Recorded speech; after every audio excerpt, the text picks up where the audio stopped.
Siap, gerak. Memberi salam. Assalamualaikum warahmatullahi wabarakatuh.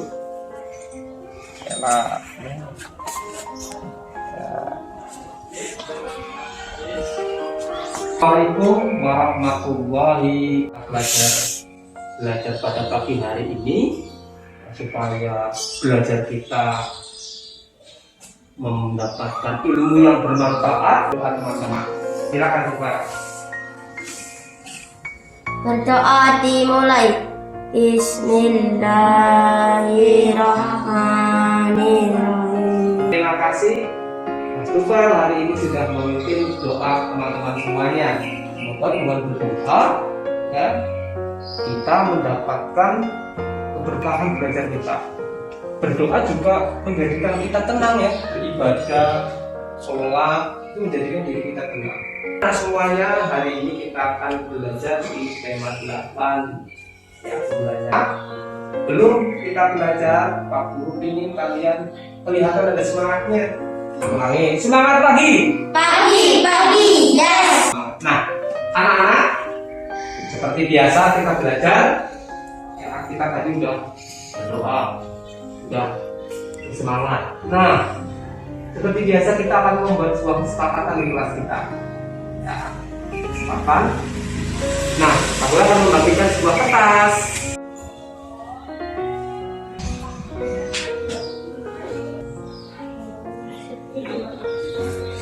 Harapan kamu tentang kelas kita ya, keinginan kamu kelas yang bagaimana, mimpi kamu tentang kelas kita.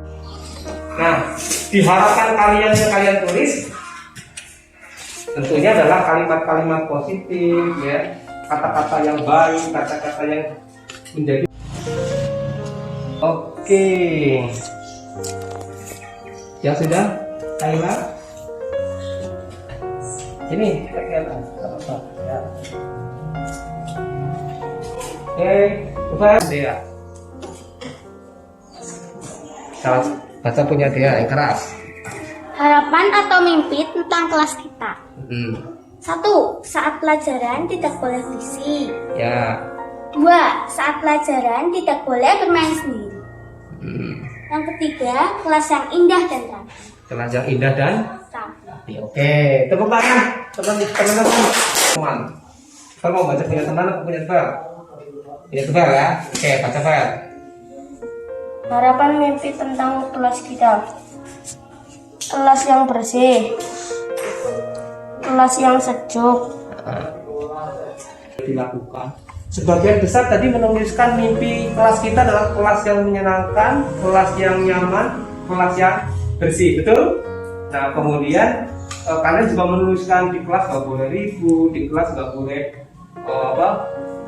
berbicara sendiri, di kelas harus memperhatikan guru, ya, saling menghormati. Kesepakatan bersama kita adalah Kelas 5. ya, Paling cinta akan perhatian dan kebersihan. Terus dan kelas yang nyaman.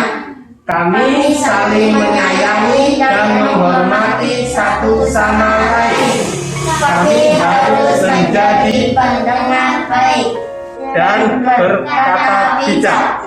Kami anak yang patuh terhadap segala Aturan kelas. Nah, sekarang Mas Tufel kalian tempel di papan tulis atau di tembok, kalian tanda tangan di bawahnya. Berarti ini adalah kesepakatan. Nah, karena sudah disepakati berarti harus apa? Dilakukan atau dilaksanakan. Nanti konsekuensinya kalau kalian melanggar dari kesepakatan ini, pasti teman-teman akan memberikan peringatan kepada kalian supaya ya. Kayla, Nela, di sini boleh di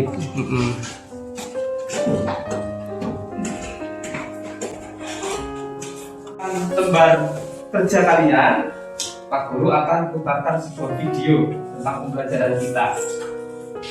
Ya. Kalian buka yang ada gambarnya. Oke, ada gambarnya ya. Sudah temukan? Nah, tentunya sebelum belajar sama Pak Rusdi, tadi malam kalian sudah membaca-baca buku. Ada yang sudah membaca buku? Bukan sudah membaca buku? Belum. Sihab sudah membaca-baca materi tentang siklus air? Sudah? Nah, Kayla sudah? Nah, dia sudah ya? Nah, dia sudah. Karena dia sudah, Pak Guru mau tanya nih. Dia, air itu dari gunung ya turun melalui sungai, muaranya kemana atau ke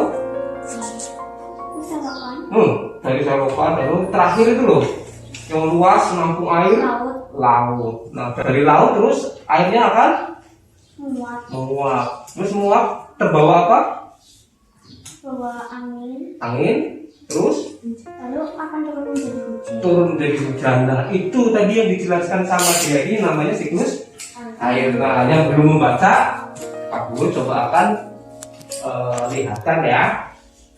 Tentang air. Dia lihat nggak? Bisa lihat? Nah, di sini nggak apa-apa. Pertanyaan-pertanyaan yang ada di situ ya.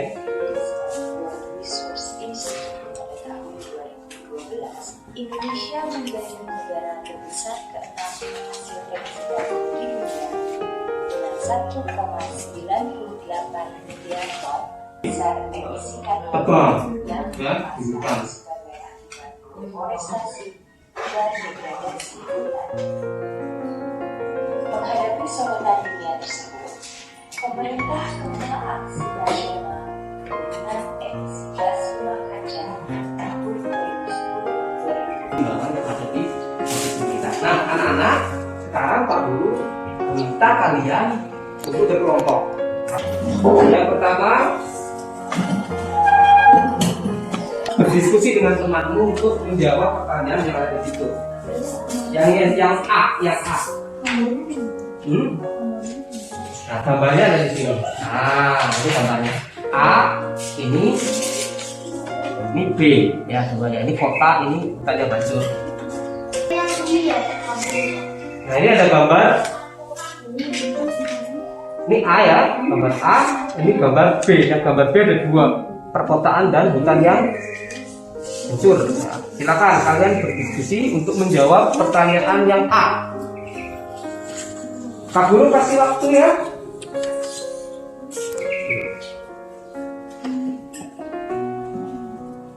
Sudah ketemu? Hutanmu bagaimana? Ini kan hutan. Yang ini hutannya digundulin buat kota. Nah.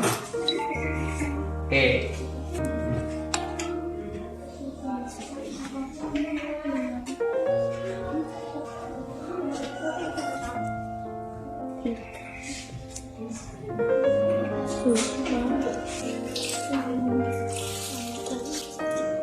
Gimana?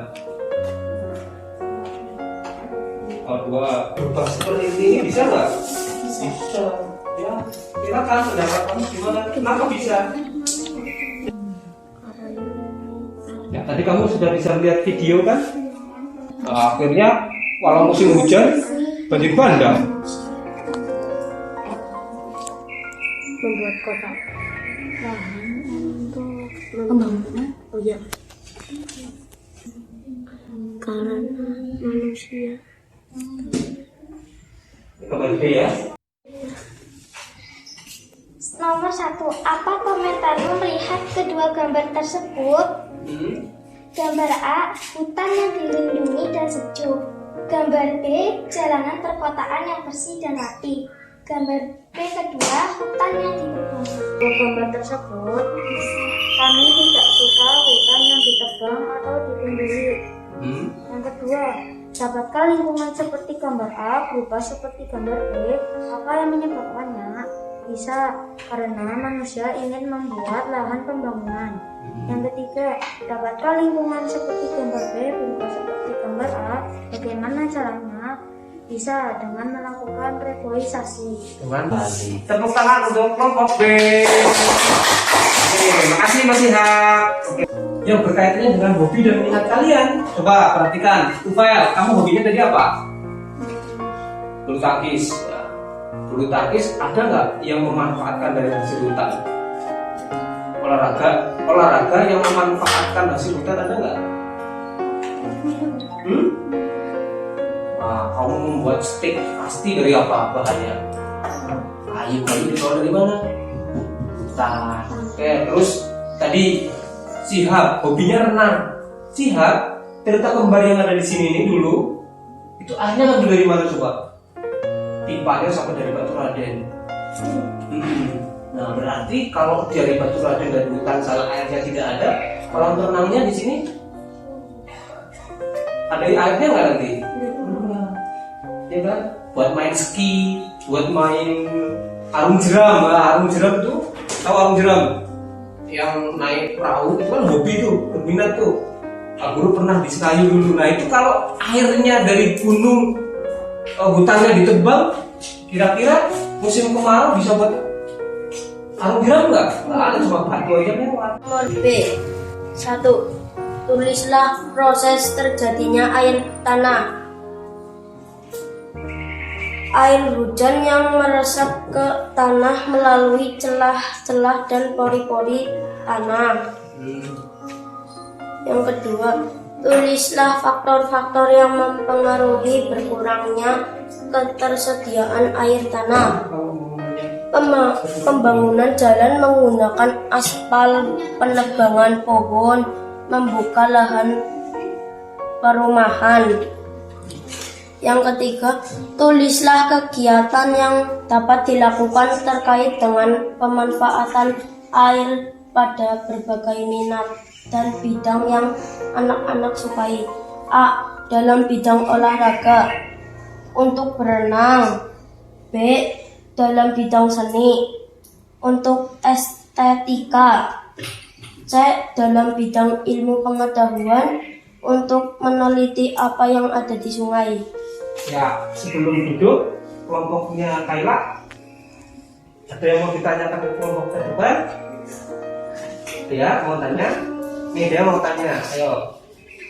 Yang nomor 2. Apa tanya apa? Tulislah faktor-faktor yang mempengaruhi berkurangnya. Nah, yang kedua kan, yang Pembangunan jalan menggunakan aspal, penebangan pohon, membuka lahan perumahan. ya, Pak Guru boleh tanya ya? Kenapa Vel kalau di aspal kok mengurangi apa tadi?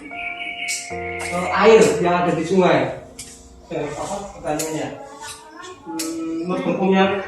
Berkurangnya ketersediaan air di dalam tanah kalau di aspal ataupun di klaster? Karena aspal tidak mempunyai pori-pori.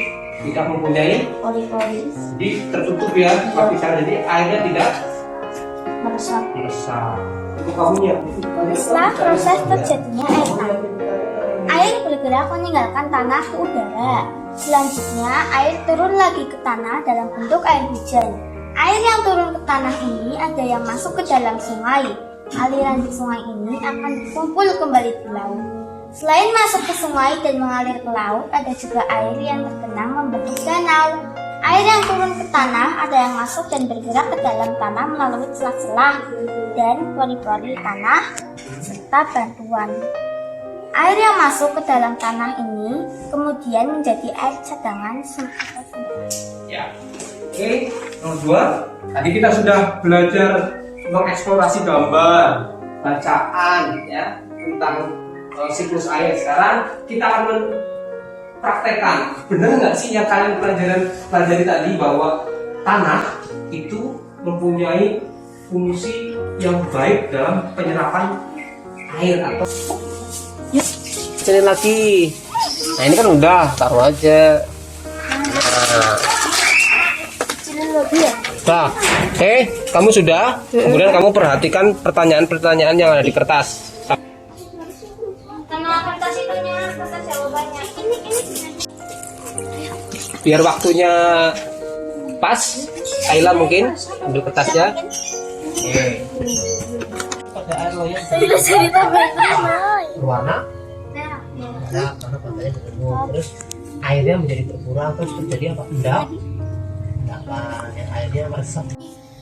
Apakah perbedaan tinggi permukaan air? Nah, nanti lama-lama ini sama ini, yang ini airnya akan berkurang. Kenapa? Karena si air dia meresap ke dalam batu bata. Jadi airnya masuk. Berbeda dengan ini, airnya tidak masuk. Nah, akhirnya volume air dalam ini berarti tinggi ini nanti, karena air yang di sini akan terserap oleh batu bata. Oke, airnya pada masuk di dalam tanah. Nah, air permukaan mana? Ini air permukaan. Air hanya pada di permukaan saja, nggak bisa ngeresep. Kita ibaratkan ini adalah aspal atau gedung. Nah, sekarang itu pertanyaan-pertanyaannya sudah dijawab kan? Nah, jawab dulu ya. Apa hasil pengamatanmu?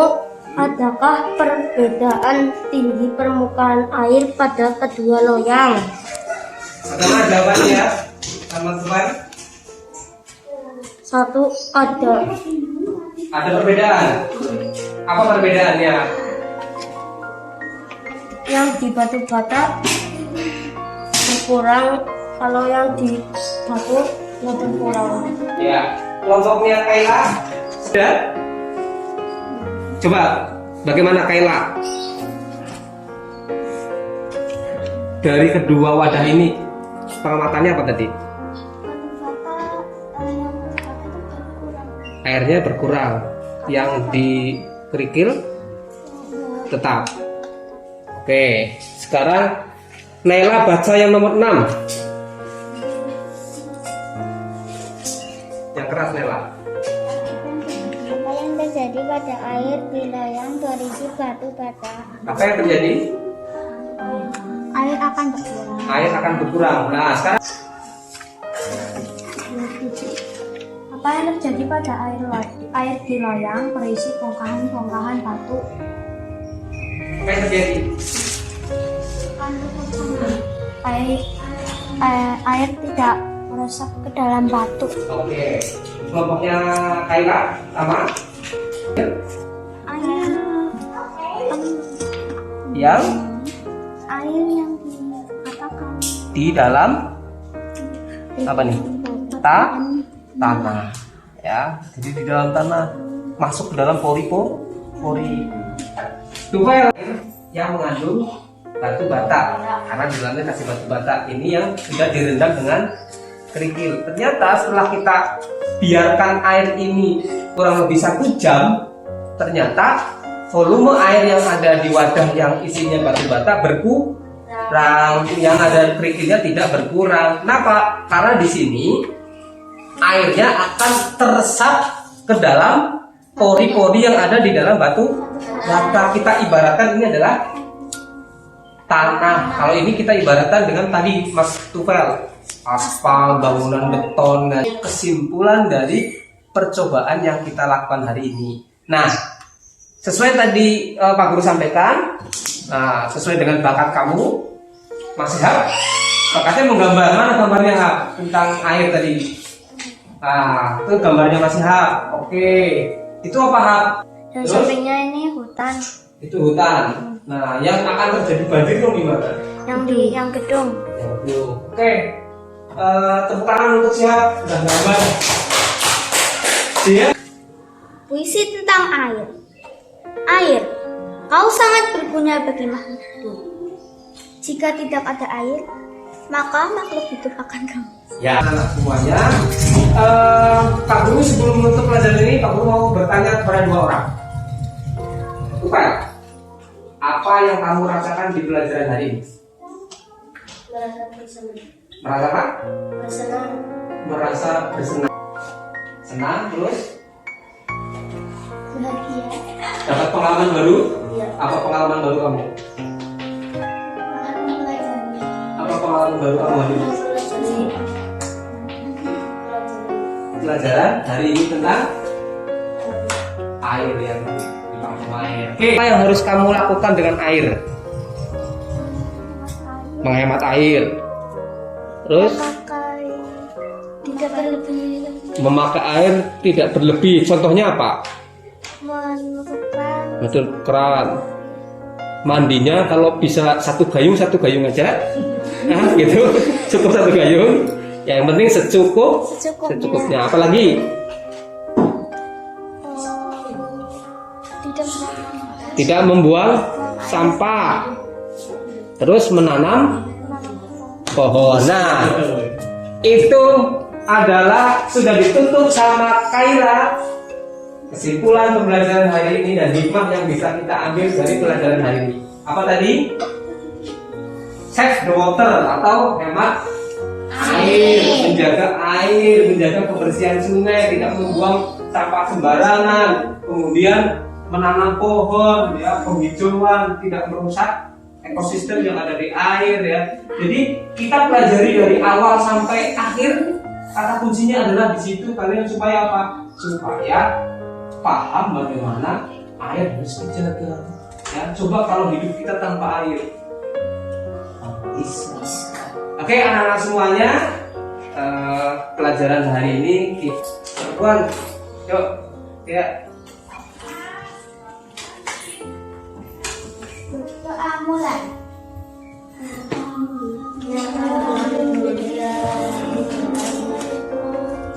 Keras.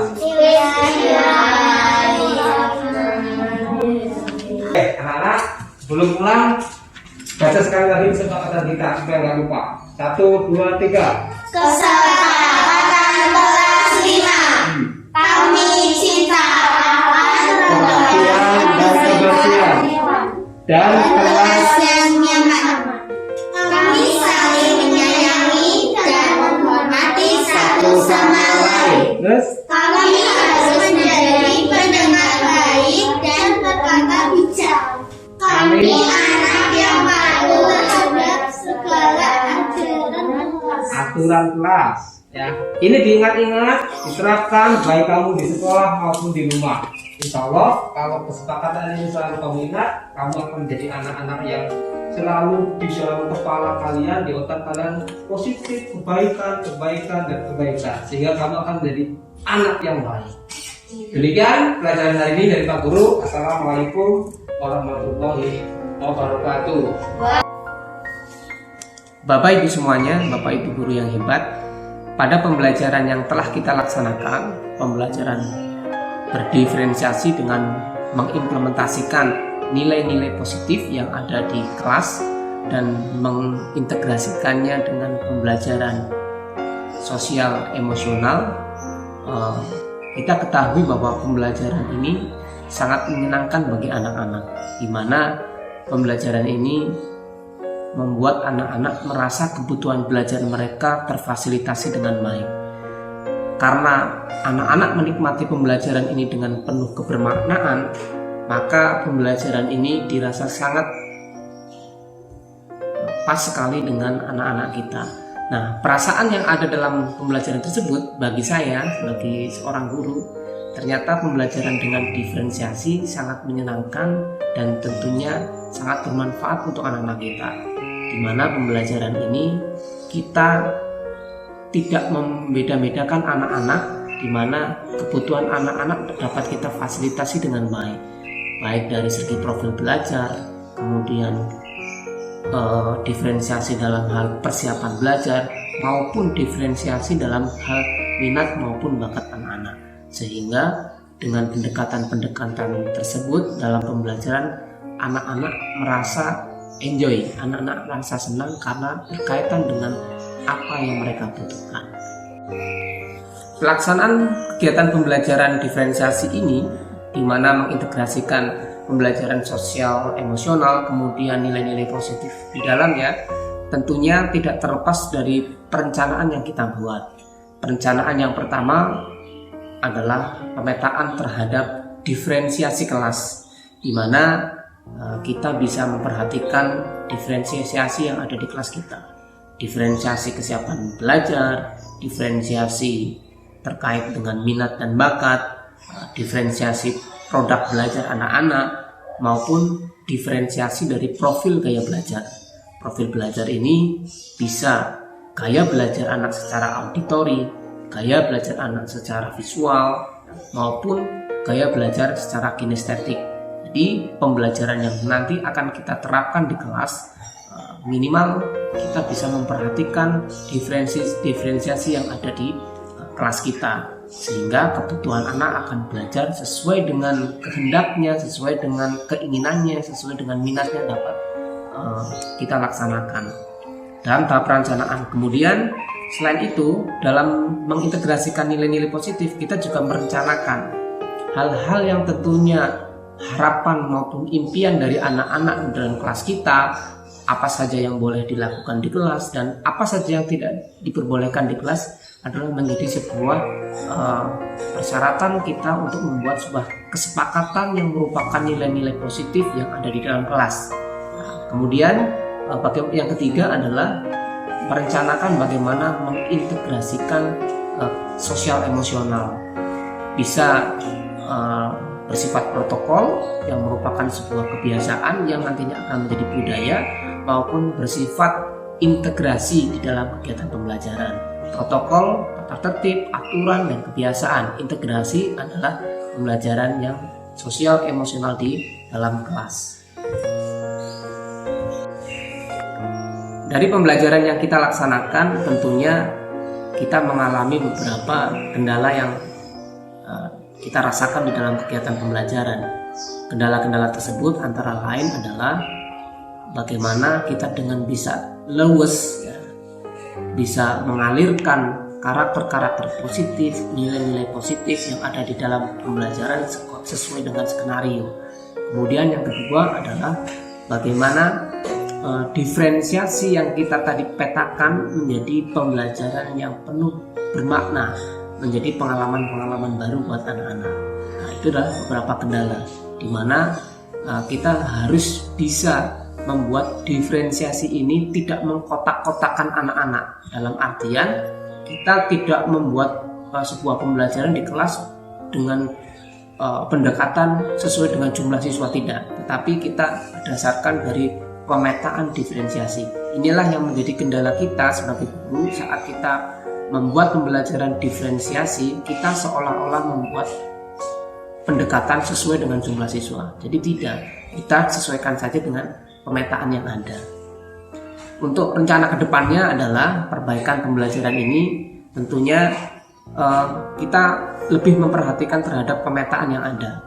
Setelah pemetaan tersebut kita buat sesuai dengan masukan orang tua ataupun responden atau wawancara dengan siswa, maka dari pemetaan itu kita bisa menentukan langkah-langkah pembelajaran maupun skenario pembelajaran yang tentunya akan kita integrasikan dalam pembelajaran, sehingga tujuan pembelajaran kita baik secara konten maupun tujuan pembelajaran kita bagaimana berdiferensiasi, kemudian nilai-nilai positif, kemudian sosial emosional anak-anak bisa dilaksanakan dengan baik, sehingga pembelajaran akan lebih baik dan secara terus-menerus pembelajaran yang kita lakukan akan berpusat pada siswa kita.